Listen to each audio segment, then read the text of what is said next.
Hi everyone, it's Brooke and Cindy. Hello.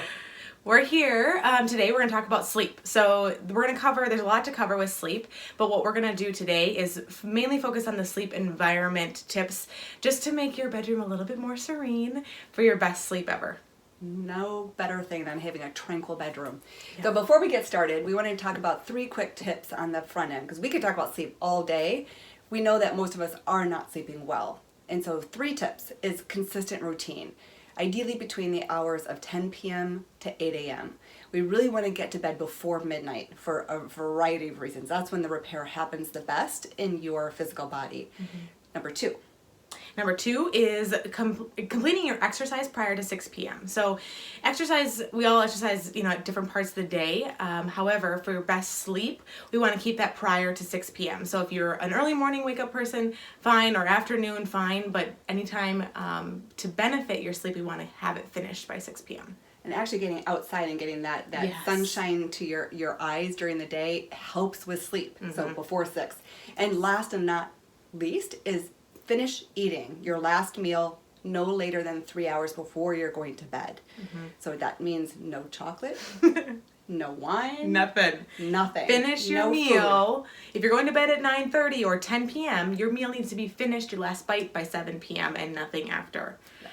So we want to keep that, giving your body the signals to get to sleep. Wait, 9:30 going to bed? I'm sorry, 10 o'clock going to bed. Yes, 7. Then 7. 6:30 and 9:30 if you're like me, you go to bed early. Yes. All right, so we're going to go through a sleep hygiene. We're going to show you what not to do first and then what to do next. Awesome. Okay, so we're going to do a little bonus here, is before you even get into your bedroom, I know this looks lovely, doesn't it?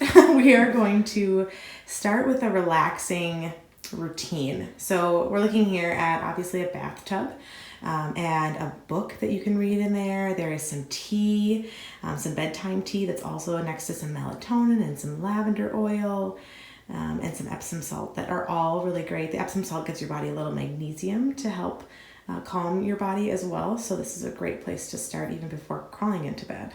Yes, so if you have trouble falling asleep, this is a nice routine. So remember, we said no wine. So if you want to do a bedtime tea or you need melatonin, melatonin's more for helping you to fall asleep. It won't necessarily keep you asleep. So just keep that in mind. But the lavender and Epsom, so relaxing. Wonderful. Okay, so another bonus is a meditation space. So you can tell this space is separate from the room that we'll get into. You've got a nice comfortable chair. We've got some oils going. But this space could be a really great calming space for you if you'd like to meditate, either before bed or in the morning. Especially with sleep difficulties, if you are having trouble falling asleep and staying asleep, there is a yoga nidra type of meditation that really adjusts the brain waves to help you with sleep. And so just learning how to do that, you may need an app initially, so technology for a short time, but always make sure that your meditation space is separate. A lot of people just do it in bed, but then the risk is that you do get sleepy and you fall asleep. Now you've lost the benefit of the subconscious meditation. Might be what your bedroom looks like at home. We are seeing a lot of clutter, clothes scattered around. You see lots of electronics. So you've got the phone and the computer sitting on the bed as well, which... So 2 bad things. It's even worse. Electromagnetic frequencies, the blue light is going to stimulate cortisol and decrease melatonin. But also on the computer, what do we typically do? Work or scroll social media. That Both too. Disturbing. Yes, not good. I don't know about you, but it does not make me feel better after I scroll through social media most times. And then we're seeing lamps here. It looks a little yellow here, but they are bright white lights that are also disturbing when you get into bed. And if you are going to read or work, those lights, like Cindy said, emit blue lights, which are sleep disturbing.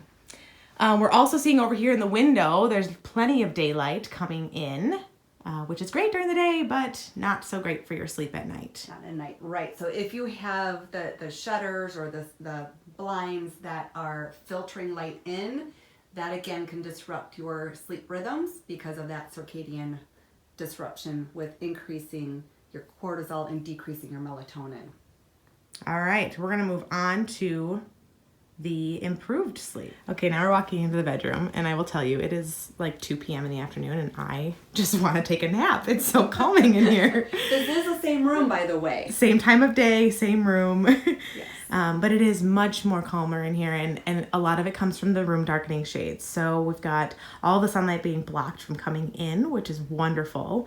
And the light bulbs have been switched to a amber color. Okay, so any type of blue blocking color is great. Red or amber, yellow, orange. Yeah, absolutely. So those kind of create this calm, warm, comforting environment. All the technology is gone. You'll even notice the bedding is moved back. We didn't point that out before, but heavy bedding can be disruptive of your sleep if it's too heavy. So pulling back on that, there's just a light sheet and a light blanket there, and a couple of books for some light reading. You actually want a very cool bedroom. So less than 70 degrees. If you can go 68 or below even, that is the best sleep quality temperature. And if it's the right time of the season, even cracking your window, because that brings in some natural air, because our indoor air is pretty toxic.